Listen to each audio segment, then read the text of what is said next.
Are you ready for a history lesson like no other? Buckle up and get ready to discover the shocking story of Joseph Stalin, the man who turned the Soviet Union into a superpower, but at the cost of millions of lives. From his criminal past to his rise to power, his alliance with the West during World War II and the Cold War. This video has it all. Get ready to uncover the dark side of one of the most controversial figures in history and find out how his legacy still resonates today. Don't miss out on this thrilling ride through the life of Joseph Stalin.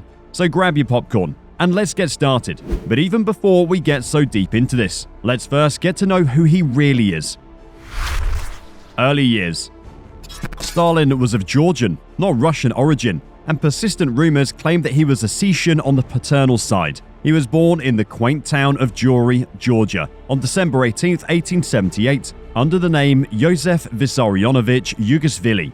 However, he later invented a new birth date for himself, December 21, 1879. When he was in his 30s, he adopted the name Stalin from Russian, meaning the man of steel. Stalin's early life was marked by poverty and hardship. Born as an only child, he grew up in a family where his father was a shoemaker and an alcoholic, and his mother a laundress. As a child, Stalin's face was scarred for life due to a bout of smallpox. Nevertheless, he was determined to better himself, and as a young teen, he was able to secure scholarship to attend a seminary in Tbilisi, where he aimed to become a priest in the Georgian Orthodox Church. While studying to become a priest at the seminary in Tbilisi, Stalin found a new calling. He secretly delved into the works of Karl Marx, the German social philosopher and author of the Communist Manifesto. This newfound interest sparked a revolutionary fire in him, and he couldn't help but wonder, what if I could change the world instead of just praying for it? In 1899,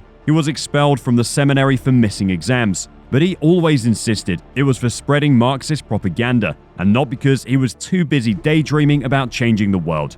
Leaving the seminary was just the beginning for Stalin. He quickly jumped into the world of political agitation, participating in labor demonstrations and strikes. Like a true revolutionary, he took on a new identity, Koba, after a fictional Georgian outlaw hero, and joined the Bolsheviks, the more militant wing of the Marxist Social Democratic movement, led by the one and only Vladimir Lenin. One could say he was now ready to take on the world, and maybe even change it. Who knows, maybe he even asked himself, why to settle for being a priest when I can be a revolutionary? In addition to his political activism, Stalin didn't shy away from getting his hands dirty. He got involved in various criminal activities, such as bank heists, all in the name of a revolution, and funding the Bolshevik Party. As a result, he was arrested multiple times between 1902 and 1913, and was sent to prison and exiled to Serbia multiple times. Moving on, let's look at the love life of this iconic figure.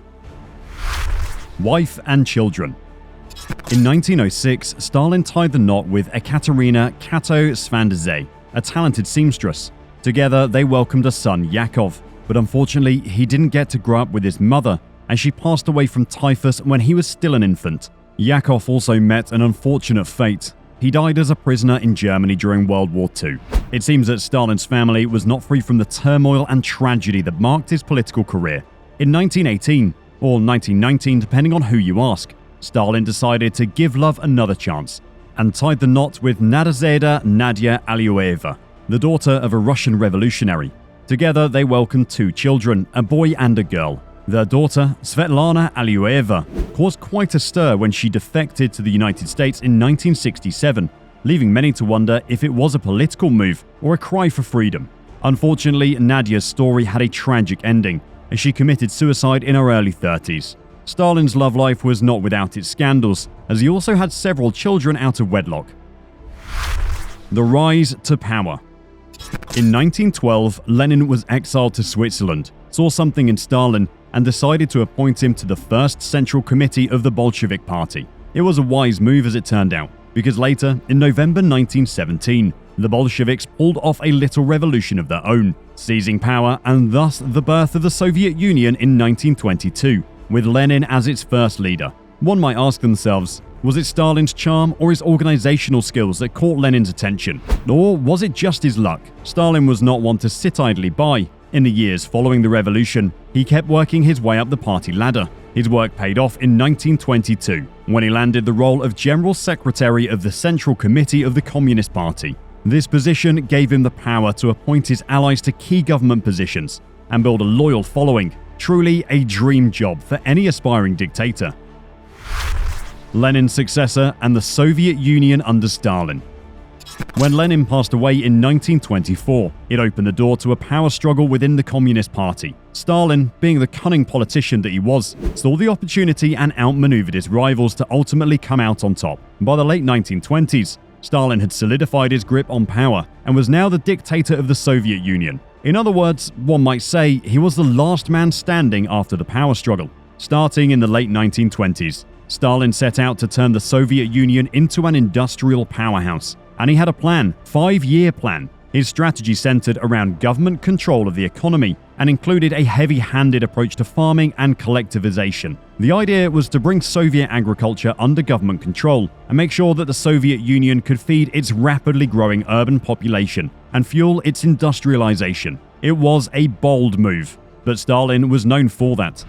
However, millions of farmers refused to fall in line with Stalin's orders and as a result were shot or exiled, particularly the Kulaks, who were the most prosperous farmers who owned land and hired paid workers. Unfortunately, Stalin's ambitious plans led to widespread famine across the Soviet Union, claiming the lives of millions of innocent people. A very harsh reminder that even the best laid plans can have dire consequences. Stalin knew how to keep a tight grip on power by any means necessary. He ruled with an iron fist, using terror to eliminate anyone who dared to oppose him. His secret police were all-powerful. Neighbors spied on neighbors, and dissent was not tolerated.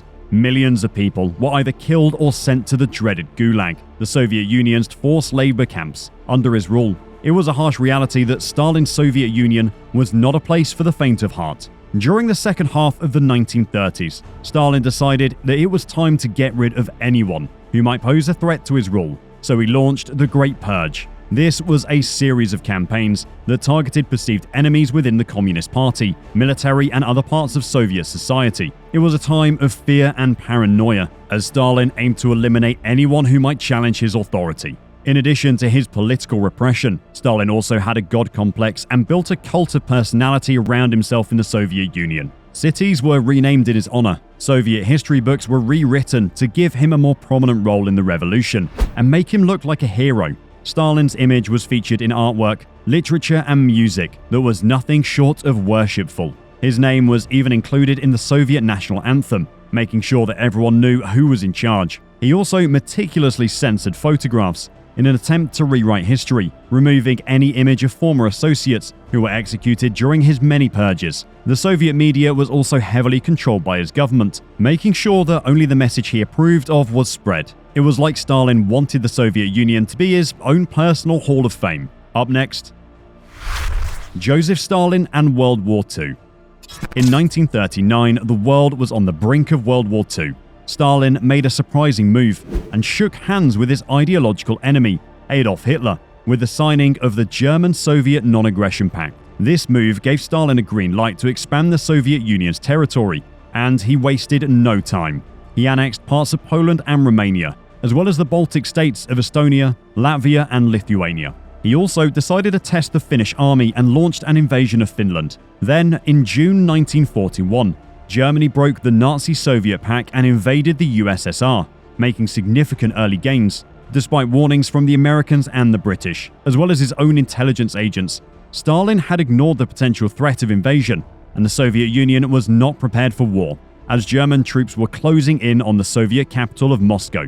Stalin knew that he had to pull out all the stops to protect the city, so he decided to go scorched earth, destroying anything that might be of use to the enemy. It was a risky move, but it paid off as the harsh winter and lack of resources for the German army slowed down their advance. The turning point of the war came with the Battle of Stalingrad, where the Red Army dealt a devastating blow to the Germans and sent them running. It was a pivotal moment that turned the tide of the war against the German army and eventually helped the Soviet Union to drive them out of Russia. As World War II progressed, Stalin was a regular at major Allied conferences, such as the Tehran Conference in 1943 and the Yalta Conference in 1945. He had a unique ability to play the part of a loyal ally, while at the same time never losing sight of his goal of expanding the Soviet Empire post-war. He used his unshakable determination and masterful political skills to navigate the complex alliances and negotiations that took place at these conferences, making sure that the Soviet Union came out on top.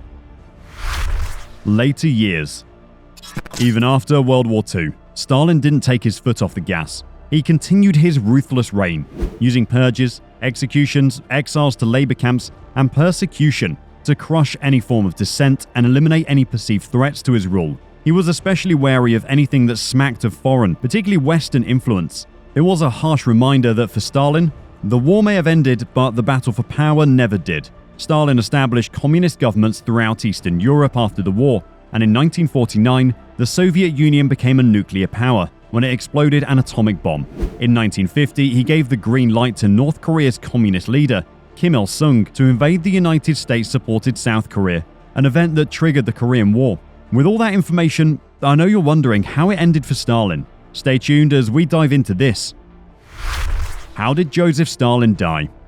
Stalin, who in his later years was more paranoid than a conspiracy theorist, died on March 5, 1953, at the ripe old age of 74 after suffering a stroke. His body was embalmed and preserved in Lenin's mausoleum in Moscow's Red Square, like a creepy wax figure until 1961. But in a move that would make him turn in his grave, his body was removed and buried near the Kremlin walls as a part of the de-Stalinization process initiated by a successor, Nikita Khrushchev. Was it a way of rewriting history or just an embarrassment for the new leader? But just how many people did Joseph Stalin kill? It's estimated that during his reign, Joseph Stalin was responsible for the deaths of between 6 million to 20 million people, either through political executions or as a result of his policies. The killings began in the 1930s as a wave of executions swept the Soviet Union during Stalin's Great Purge. It was a brutal time in history, and Stalin's actions created a death toll that is hard to comprehend. In some cases, a quota was established for the number to be executed, the number to be arrested, said Stanford University history professor Norman Naimark in a 2010 interview. Some officials overfulfilled as a way of showing their exuberance.